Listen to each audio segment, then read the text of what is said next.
Muy buenos días, qué gusto estar nuevamente con ustedes este último domingo del mes de agosto. Gracias por acompañarnos hoy en este tiempo devocional de la Iglesia Bíblica Torrefuerte.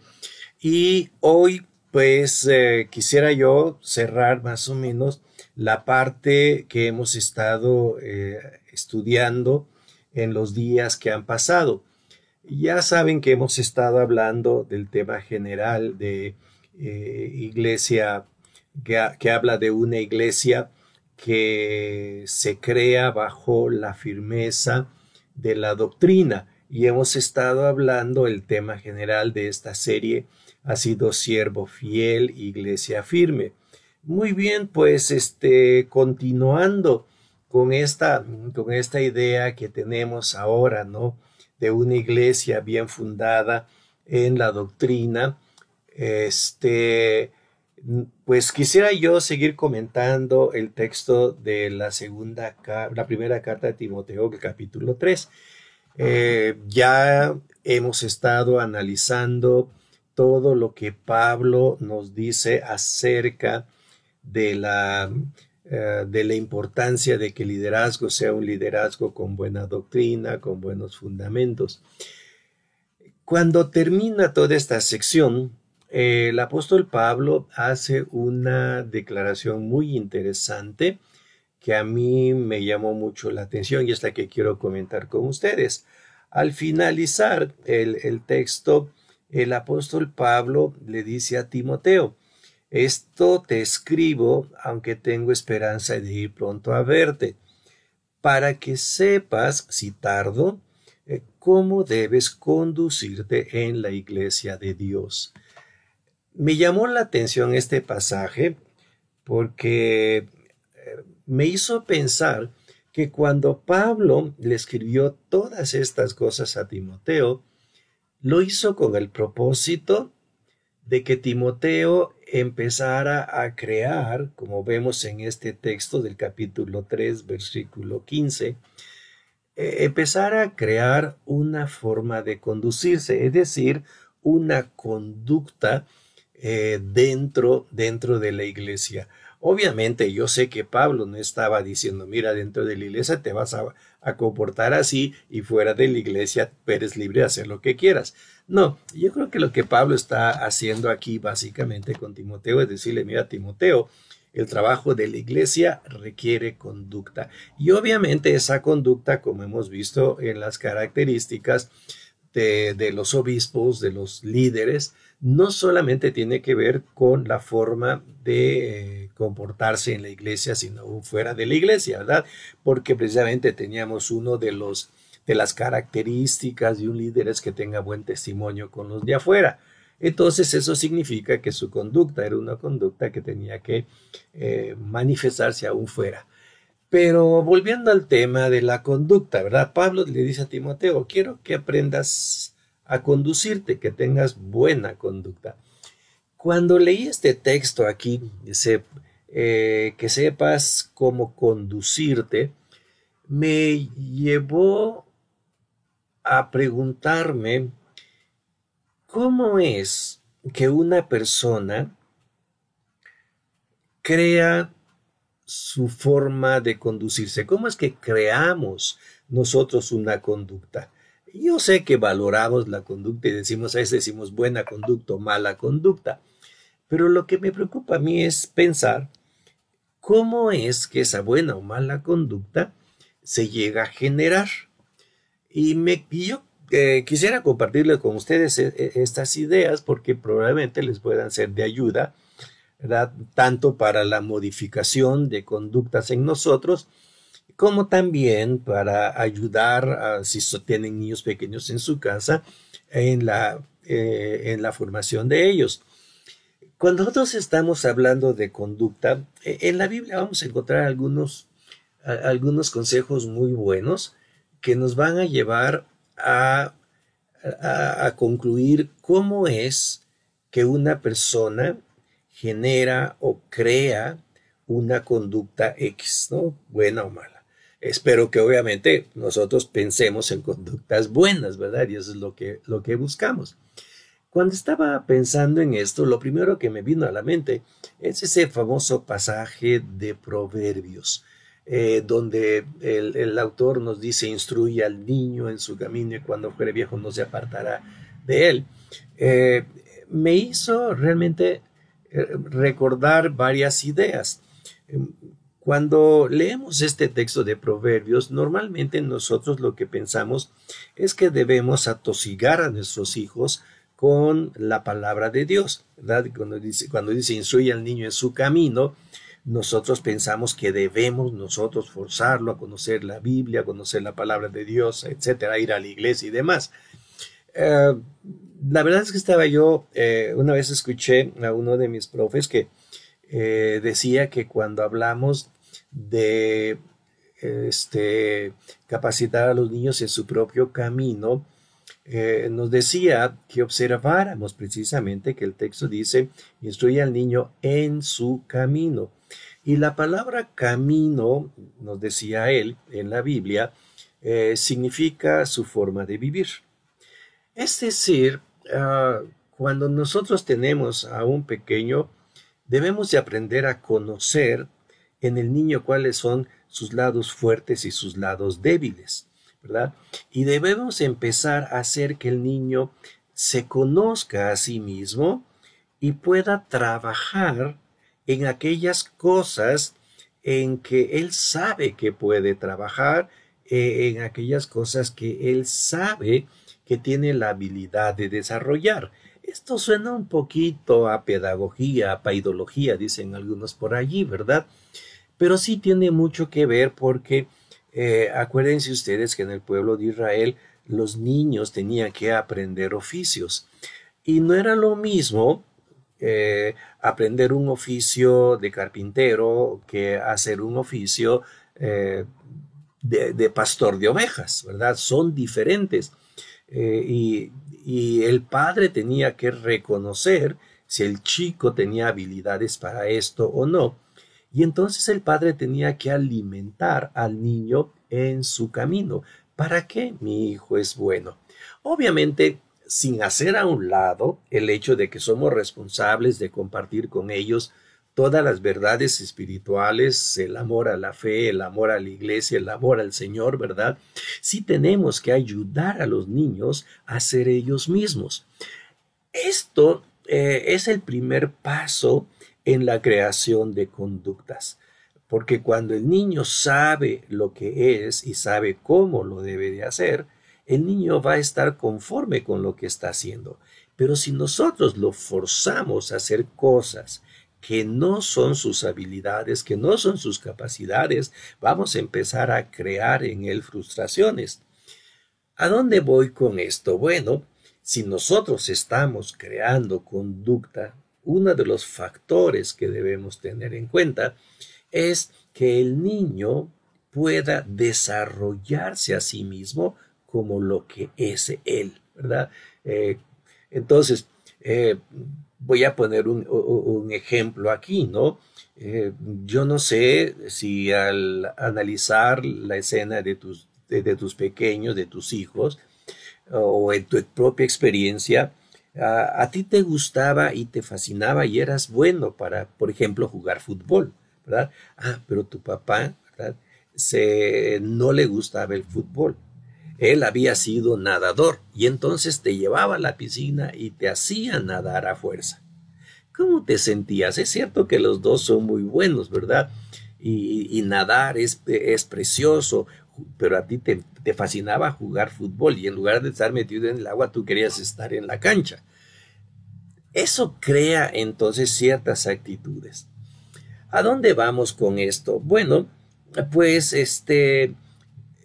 estamos hablando precisamente de conductas. Una fuente de conductas es la habilidad que se funda en la habilidad que tenemos nosotros para hacer ciertas cosas. Entonces, ¿qué tenemos que hacer para crear en nuestros chicos, en nuestras hijas, ¿verdad? En la gente que nos rodea? ¿Cómo podríamos ayudarles a ellos a crear una buena conducta para poder vivir dentro de la iglesia, dentro de la casa de Dios, como decía Pablo a Timoteo. Bueno, pues precisamente eso, ¿verdad? Ayudarles a ellos a comprender cuál es su lugar dentro de la iglesia y facilitarles a ellos su desarrollo propio, ¿verdad? Yo no sé si ustedes se han fijado que en ocasiones en la iglesia somos muy duros, ¿verdad? Y queremos que toda la gente haga exactamente lo mismo, ¿verdad? Y cuando alguien llega queriendo hacer una cosa diferente, inmediatamente lo frenamos. Eso produce frustración y empieza a producir malas conductas. Lo mismo es en la casa. Entonces, si queremos crear buenas conductas, pensemos en cuáles son las habilidades que tenemos para vivir dentro de la familia de Dios. La segunda fuente de desarrollo de conductas que observo en el pasaje de Timoteo es que también tiene que ver precisamente con lo que son las experiencias. El apóstol San Pablo, en este capítulo, en ese segundo libro, en el capítulo 1, versículo 15, le habla a Timoteo diciéndole precisamente que él ha vivido cosas, ¿sí? Pablo ha tenido la habilidad de vivir, de experimentar. Entonces lo que dice Pablo es, mira, tú puedes verme a mí, ¿verdad? Tú puedes verme a mí y puedes saber cuáles son las experiencias que yo he vivido. Pero yo no quiero que tú vivas las mismas experiencias que yo. Quiero que aprendas en tus propias experiencias. Dice Pablo aquí, doy gracias a Dios, versículo 12, el capítulo, perdón, estoy en el 1, en el capítulo, en el segundo libro, en el capítulo número 1, versículo, vamos a empezar desde el versículo 3, Pablo le dice, doy gracias a Dios, al cual sirvo desde mis mayores con limpia conciencia, que sin cesar me acuerdo de ti en mis oraciones, deseando verte al acordarme de tus lágrimas para llenarme de gozo, trayendo a la memoria no fingida que hay en ti, dice, la cual habitó primero en tu abuela Loida y en tu madre Eunice, y estoy seguro que también en ti. Pablo le estaba diciendo aquí a Timoteo, mira Timoteo, tú has vivido muchas cosas. Esas experiencias deben de ser formativas. Es decir, no solamente las experiencias buenas, ay, aquí me fue muy bien y lo voy a volver a hacer, sino también las negativas. En las experiencias negativas, nosotros vamos a encontrar también una fuente de conocimiento para poder corregir lo que hay atrás. Perdón, adelante. Yo te aconsejaría, ¿verdad?, que algún día te sientes y empieces a pensar, bueno, ¿cuántos fracasos he tenido en la vida y por qué? ¿Qué va a pasar? Que te va a hacer pensar adelante y decir, ah, caramba, entonces tengo que modificar esto. Lo mismo de manera positiva. ¿Qué éxitos he tenido y por qué? Y eso te va a motivar para volver a repetir las cosas que ya habías hecho.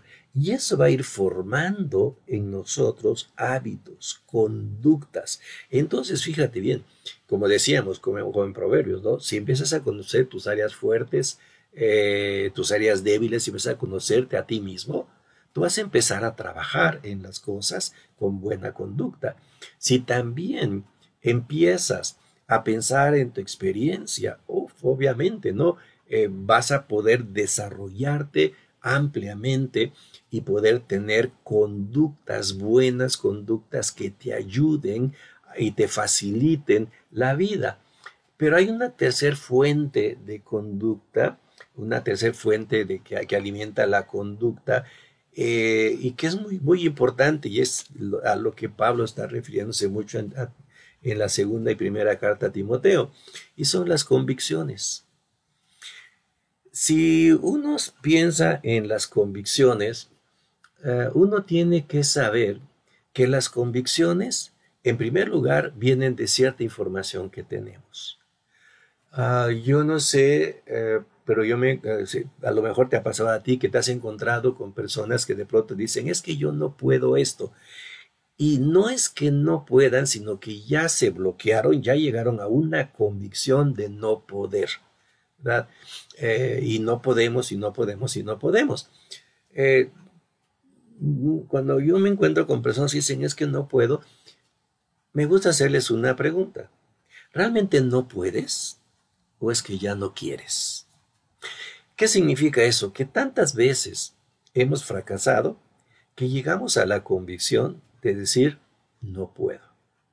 Ok, la convicción viene por la información que tenemos, información que viene de nuestra experiencia, pero también información que podríamos llamarle teórica, que viene de afuera, ¿verdad? Como en el caso de Pablo a Timoteo, que le está diciendo que él tiene una fe que habitó en su madre y en su abuela, y también Pablo la tenía y ahora Timoteo. Esa fe no era una fe abstracta, sino que era una fe fundamentada en algo. Es por esto que me llamó mucho la atención el pasaje de Timoteo, perdón, sí, de la carta a Timoteo, cuando Pablo le afirma que, que lo que ha escuchado de él, dice, lo que has oído de mí ante muchos testigos, esto encarga. Y Pablo estaba refiriéndose en este pasaje, estaba refiriéndose nada más ni nada menos que a la palabra de Dios. Pablo había enseñado la palabra de Dios, había comunicado la palabra de Dios. Y a mí me ha llamado mucho la atención pensar en este fenómeno. A veces pensamos, ¿verdad?, que simplemente con memorizar y tener la palabra de Dios ya es suficiente. Pero hay un pequeño ciclo que me vino a la mente, y es que para que nosotros podamos tener una buena conducta, tenemos que tener una fuente de información. Pero esa fuente de información necesitamos creerla. Es decir, yo puedo tener la palabra de Dios, pero tengo que poner fe en la palabra de Dios para poder vivirla. Entonces, fíjense, hay una cadenita de 3 eslabones. Primero, la palabra de Dios. Segundo, la fe en la palabra de Dios. Y luego viene la conducta. ¿Se fijaron? Entonces, Pablo le está diciendo a Timoteo, mira, Timoteo, yo he vivido mucho, he experimentado mucho, pero la fe en la palabra de Dios es lo que nos puede transformar. Entonces, como ustedes pueden observar, sí es cierto, ¿verdad? La iglesia, para ser firme, tiene que tener un liderazgo firme, basado en una convicción de la palabra de Dios. Cuando tenemos eso, es que entonces podemos desarrollarnos. Y tú y yo podemos llegar al punto, como decíamos, de poder desarrollar conductas que ayuden al crecimiento no solamente nuestro, sino de otros. Como Pablo le decía a Timoteo, ¿no? Esto te escribo para que sepas cómo debes conducirte. ¿Sabemos cómo debemos conducirnos? ¿Sabemos cuál debe ser nuestra conducta? Bueno, si nosotros sabemos quiénes somos y qué podemos hacer, si nosotros hemos experimentado y hemos aprendido de la experiencia, y si nosotros tenemos convicción en la palabra de Dios, hermanos, todo esto se va a traducir en conductas. Esas cosas que yo sé y ahora hago. Y yo te animo para que no solamente en tu vida, ¿sí?, desarrolles precisamente estas buenas conductas de esa manera, sino que también ayudes a los que están a tu alrededor. Pueden ser tus hijos, tus nietos o amigos que vienen a pedirte consejo. Pero ahí tenemos cómo desarrollar buenas conductas. Bien, pues les dejo con esa idea, ¿verdad? Piensen precisamente si lo que estamos haciendo realmente son las conductas que agradan a Dios y que agradan o que son útiles en el servicio de su obra. Bien, de mi parte es todo por hoy. Espero que esto les ayude y aprovecho. Ya esta semana se celebró el famoso Día del Abuelo. Una felicitación para todos los que somos abuelos, ¿verdad? Y que Dios les siga utilizando y que como abuelos seamos instrumentos de desarrollo para no solamente los nietos, sino también los hijos y también las personas que están cerca de nosotros. ¿Les parece si terminamos con una oración? Padre, gracias por permitirnos ser instrumentos de cambio, por permitirnos desarrollar buenas conductas para el desarrollo de la iglesia. Gracias por tu ayuda, por tu orientación. Gracias en nombre de Cristo. Amén. Pues gracias también a ustedes por sus comentarios, que sigan pasando un buen fin de semana y que el Señor les colme de bendición en todo. Gracias y nos vemos aquí el próximo domingo, ya mes de septiembre. Bendiciones a todos.